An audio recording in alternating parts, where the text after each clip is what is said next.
Size sakin şehir öyküleri anlatacağız. Sakin kentlerin öykülerini. Size Yalvaç'ı anlatacağız.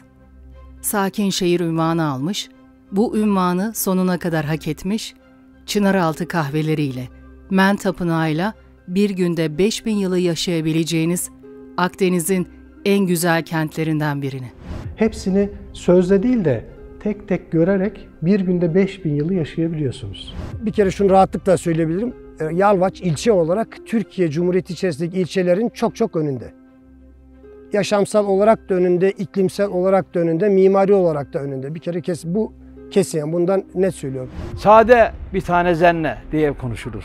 Sade kahve, normalde kahvecinin söylediği şey bir kahve, bir zenne dediği zaman bir şekerli, bir sade anlamına gelirdi. Şimdi Yalvaç'ın vazgeçilmez şeyi Çınaraltı. Orada bir çay kahve içmek, sohbet etmek, yani insanlar için, Yalvaçlı için çok bir şey. Çok misafirperverizdir. Kadınlarımız yani çok değerlidir Yalvaç'ın kadınları. Şu anda bütün yakınlarım, akrabalarım Yalvaç'ı gezmek için yıllık izinlerini alıp öyle geliyorlar ki bu yaz herhalde çok güzel programlarımız olacak. Yalvaç, yaşamsal olarak da, iklimsel olarak da, mimari olarak da diğer ilçelerin önünde. Özellikle Men Tapınağı'nın bu topraklarda olması, 800 yaşından büyük olan çınar ağacının altında kahve içme keyfine sahip olması, insanların muhteşem olması bu kenti yaşanır bir yer kılıyor. Özellikle hamursuzu tatmanızı tavsiye ediyoruz. Yalvaç şöyle anlamda değerli. Mesela şimdi Antalya bölgesine giden bir turist ne görüyor? Orada işte Roma, Helenistik Roma dönemi eserlerini görüyor. İşte Bursa'ya giden Osmanlı Selçuklu'nun kuruluşunu görüyor. Hepsi ayrı ayrı şeyler. Ama Yalvaç'ta bunun hepsini görebiliyorsunuz. Yani düşünün, bir Göbekli Tepe, dediğim gibi bir Göbekli Tepe belki de burada var. Daha kazılmamış. 20'ye yakın höyük var. Bir sürü çanak çömlek işte çıkan bir sürü eser var. Arkasından Helenistik dönemde işte kurulan bir antik kent var. 67 hektar büyüklüğünde devasa bir antik kent. Ve Roma'da çok önem veriyorlar. Roma valisi, içinde bulunduğumuz, şimdi antik dönemde de şeyler var, bölgeler var. İçinde bulunduğumuz bölge antik dönemde Pisidia bölgesi. Bu göller yöresini kapsıyor. Ve Roma valisi, o birçok kentin yöneten vali burada oturuyor. Demek ki çok önemli, Roma'da da çok önemli bir kent. İşte Hristiyanlıkta dediğimiz gibi inanç turizmi için ayrı bir önemi var. Ama hani tüm bunları toplarsak yine ilginç geliyor bana bir arkeolog olarak, Men kültünün burada olması. İkinci bir antik kent var. Men aslında kökleri işte 3000'lerde Mezopotamya'ya dayanan, ayın gizemli gücüyle insanlara şifa dağıttığına inanılan bir din. Ve burada Anadolu'da kentleşmiş tek merkez bilinen Yalvaç'ta. Ayrı bir Pisidia Antiokya'nın haricinde bir yerleşim. Sakin Şehir Öyküleri belgeseli, Cidda Slow ünvanı almış, 70'ten fazla kriteri yerine getirmiş, yaşanacak kentleri kayıt altına alan bir belgeseldir. Yalvaç tam da yaşanacak bir kent.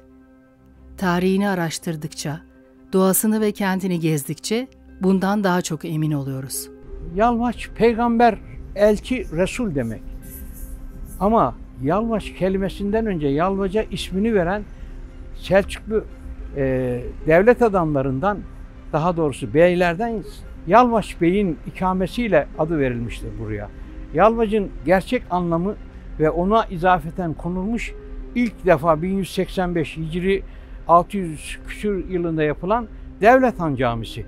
Orası ilk camidir, ilk dini mimaridir ve o mimarinin etrafında da kahvelerin olduğu Çınaraltı vardır. Ama Yalvaç Bey'in buraya ismini vermiş olmasının ismiyle, yani Yalvaç kelimesinin karşılığıyla değil, Selçukluların Yalvaç Bey'inin burada ikamet etmesiyle isim konulmuştur. Yalvaç'ın kendi içerisindeki yerel kültürleri çok zengin. Ya başta yemek kültürü olmak üzere geleneklerin devam ettirildiğini görüyoruz. Onun dışında tabii ki beni Yalvaç'a bağlayan ve Yalvaç sevdiren şey, biz aynı zamanda yüzey araştırması projem var benim. Yalvaç, Şarkıraş, Gelendos içine kapsayan. Biz Tunç Çağı'na ait burada 40 tane höyük tespit ettik. Yani milattan önce 3000'de 40 tane köy vardı.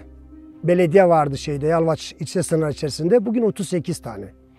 Ve bunların hepsi 5'er kilometrelik mesafelerle ve müthiş bir yol ağıyla birbirine bağlı. Ve o yollar hala kullanılmaya devam ediyor. Yalvaç'ın bütün köyleri de o höyük yerleşimlerinin ya üzerinde ya yanı başında yapılmış. Yalvaç'ın kendisi de Antiyokyan dibine yapılmış. Tabii ki Yalvaç'ı benim için en ayrıcalık kılan şey Men Tapınağı. Yani dünyada hiçbir yerde göremeyeceğiniz 1600 rakımlık, burada astronomi çalışmaları falan da yapıldığı için antik dönemde buraya geldiğiniz zaman gerçekten insanların neden böyle bir yere tapınak yaptıklarını, hemen ona ne kadar yakın olduklarını daha iyi hissediyorsunuz. Bu beni mutlu ediyor. Gerçekten muhteşem bir tarihi var Yalvaç'ın. Sokaklarında dolaşırken Roma dönemine ait yapılar görmeniz mümkün. Ama eminiz ki en çok dikkatinizi Devlet-Han Camii çekecektir. Biz camiyi kayıt altına alırken duvarlarındaki tarihi eserleri görünce bu kentin ne kadar özel olduğunu anladık. Ve öğrendim ki Yalvaç 37 köy ve bir beldeden oluşuyor, belediyelik ve tamamı eski yerleşim yerinin üzerinde. Pisidia bölgesinin başkenti, Türkiye'deki en büyük 3 Antakya'dan birisi, normal 17 tane Antakya'dan birisi, tam bir medeniyetler beşiği. Bir hazinenin üstünde oturduğumu anladım.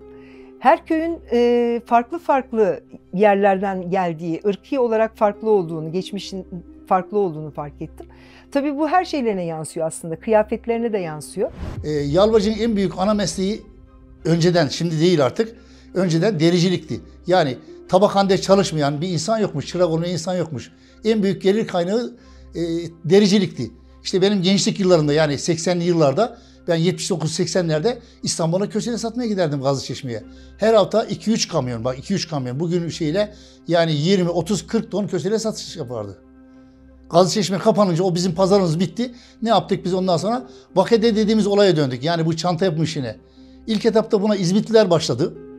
Çok değer verdik İzmitlilere. Yani şöyle söyleyeyim, ben sadece bir esnafa verdiğim deriyi düşünüyorum. Bugün ben kendim çanta kemer de üretiyorum. Yani o çantaları ben paraya çevirdiğimi, piyasasını da biliyorum. Para koyacak yeri bulamazdım. Ama ne yapmış o insanlar, bazıları İzmit'tekiler veya Yalvaç'ta da olanlar var bunun örnekleri. Parayı bol kazanınca orada burada hovardalık demişler. Yani esnaflık bak 3 şeyi sevmez yani. İnsanlık da öyle yani. İçki, kumar, bu kadın olayları oldu mu o esnafın işi bitmiş demektir. Tam bir medeniyetler beşiği Yalvaç. Hala kaybolmaya yüz tutmuş el sanatlarının yaşaması için mücadele veren bir kent. Semercilik, dericilik, keçecilik, halıcılık gibi el sanatlarını yaşatmaya çalışan ustalar ve kadın sanatçılar var. Biz Yalvaç Pisidia Antiyokya Kadın Girişimciler ve Üretim Kooperatifiyiz. 2019 yılında 50 ortakla kurulduk. Kadın girişimcilerimizin bir araya gelip Yalvaç'ımızı tanıtmak maksatlı kurulmuş bir kooperatifiz. Burada zaten tarihen sakin şehir şeyine baktığımızda, biz elimize aldığımızda dosyayı, kriterlere bakarken zaten işte 70 kriter varsa 40 kriter zaten otomatikman oluşmuş. Daha sonra onun üstüne de biz işte geleneksel yemek kültürünü geliştirmeye başladık. İşte insanlar ne bileyim, burada mesela bir haşhaş ezmesi şeyi var. İşte hemen onu önemsedik. Haşhaş ezmesini işte tanıtmaya çalıştık. O hamursuz bir tür börek. O hamursuzun işte değerini anlatmaya, onu nasıl pazarlarız, onları anlatmaya başladık. Sakin şehir okullara mesela konferanslar vermeye başladık. Dedik ya sakin şehir tabii şey değil. Şimdi gençler biliyorsunuz McDonald's, işte o hazır yemek kültürü var, tamam.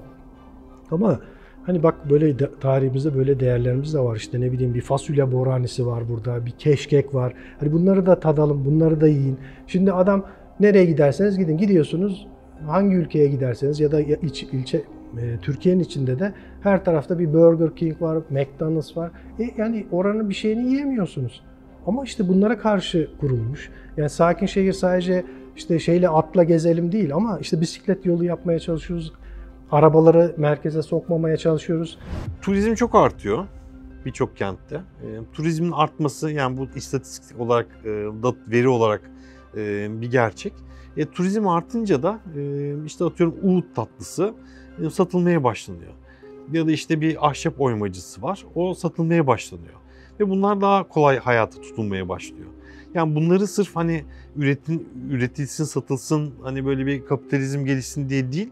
Ama siz tahta kaşığınız varsa ya da bir ayakkabınız varsa buna sahip çıkmanız için bunu yapan insanlara sahip çıkmanız gerekiyor. Bunu yapan insanların para kazanması gerekiyor. Yoksa biz şeye bakıyoruz, işte bir haber çıkıyor, işte ahşap ustası, son usta, çırağı yok. Onu da aramızdan kaybedince bu zanaat yok olacak diye. Bunun önüne geçmek gerekiyor. Bunun önüne geçmenin en büyük yolu işte insanların gelir elde etmesi. İşte bu yüzden Ciddasulov önemli.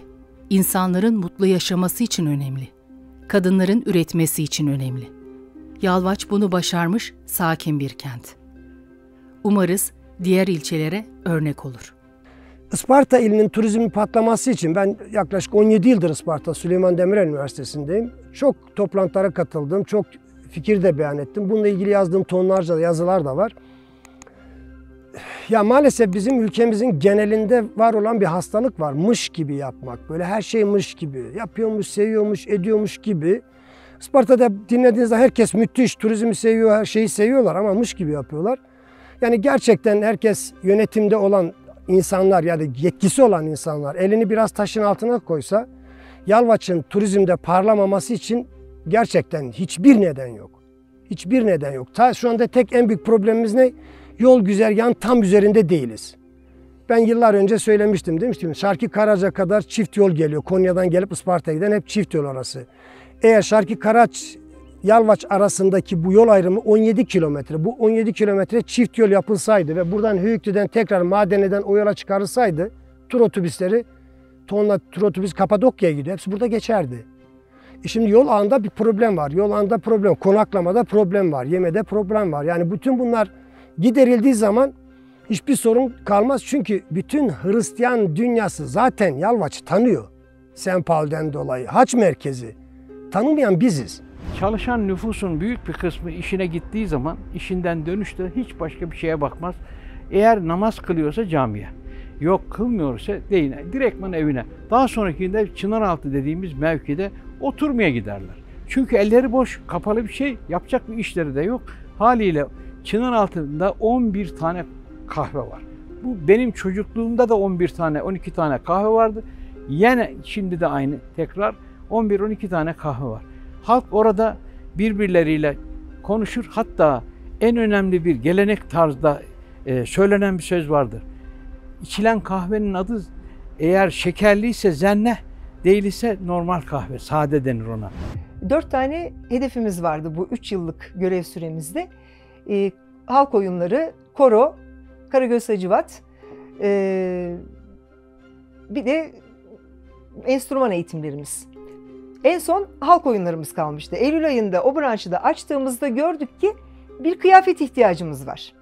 Ama kıyafetimiz yok. Oysa ki köylerimizde o kadar güzel kıyafetlerimiz var ki. Hatta isim zikretmek gerekirse işte Yarıkkaya'sından, Yukarı Kaşık arasından, Körkülerinden, Ayvalısına, Kumdanlısına, Höyüklüsüne, işte hatta Gemen, bugün Özbayat ve Özgüney diye ayrıldı. Biz oralarla temasa geçmeye başladığımızda sandıklardan kıyafetler çıkmaya başladı. Ve şeyi anladık, yani kültür olarak nereden geliyoruz? İşte Orta Asya'nın kaçıncı bin yılından gelmişiz, hangi kültürleri getirmişiz? Yalvaç'ta çok özellikli şeyler var, konuşmakla bitmez. Zaten bütün Hristiyan dünyası Yalvaç'ı tanıyor. Tanımayan biziz diyor Profesör Mehmet Özhanlı Hoca. Kesinlikle Yalvaç çok daha fazla bilinmeli. Bunu hak ediyor. Yine Yalvaç'a gelmek istiyoruz. Yine Yalvaç'ın tarihiyle ilgili yeni belgeseller çekmek istiyoruz. Çünkü burası gerçekten ilginç bir coğrafya. Yalvaç o Anadolu'daki o zengin tarihi kültürüyle zengin ilçelerden birisi Yalvaç.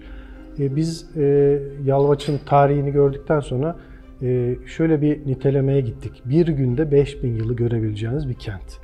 Yani nedir bu bir günde 5000 yıl? 20'ye yakın çevrede höyük var, 3000'lerden. Onlardan başlıyor. Daha höyüklerde kazı olmamış ama yüzey araştırmayla bile çok zengin veriler var. Müzede onları da görebiliyorsunuz. Arkasında Helenistik dönemde bir antik kent var. Pisidia Antiochia antik kenti. Helenistik dönemde kuruluyor ama Roma'da en parlak çağını yaşıyor. Gezerken göreceğimiz yapıların büyük bölümü Roma döneminden. Özellikle Roma İmparatoru Augustus kente büyük katkılar sağlıyor. İmar faaliyetleri yapılıyor. Arkasından hızlıca anlatıyorum. Arkasından Bizans dönemi için de çok önemli bir merkez. Bizans'ta Hristiyanlık için önemli bir karakter Sempol. Anadolu'daki Hristiyanlık dininin ilk vaazını burada bulunan sinagogda veriyor. Aslında Sempol Yahudi bir ailenin oğlu ama rüyasında İsa'yı görüyor ve daha sonra işte o Hristiyanlığı yaymak için bir seyahate çıkıyor. İlk Kıbrıs'a gidiyor, Tarsus doğumlu, Tarsus'tan. Kıbrıs'ta ilk vaazı veriyor ve oradan Antalya'ya karşıya geliyor gemiyle ve Antalya'dan yürüyerek hiçbir yere uğramadan birçok antik kenti geçip Yalvaç'a geliyor. Hatta şimdi o yürüdüğü yollar aynı Likya yürüyüş yolu gibi Sempol yürüyüş yolu var. Pek çok turist kafileleri de geliyor.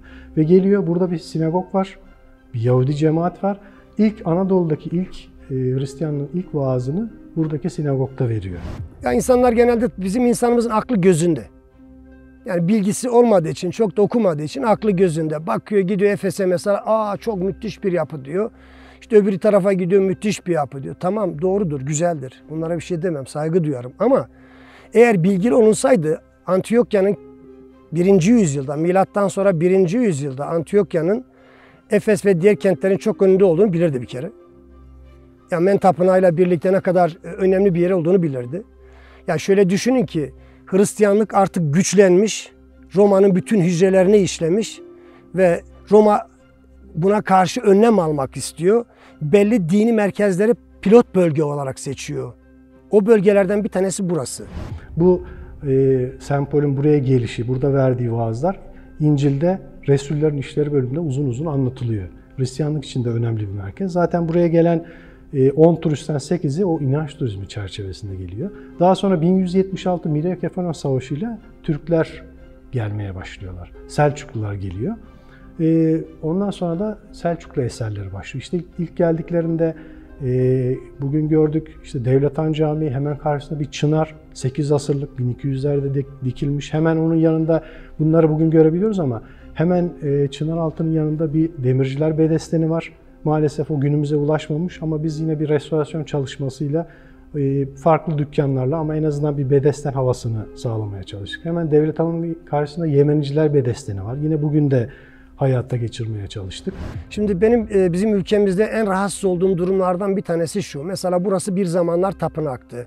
Aşağıda St. Paul Kilisesi bir zamanlar çok büyük bir kiliseydi. Ama artık o bir tarihi eser. Bu da bir tarihi eser.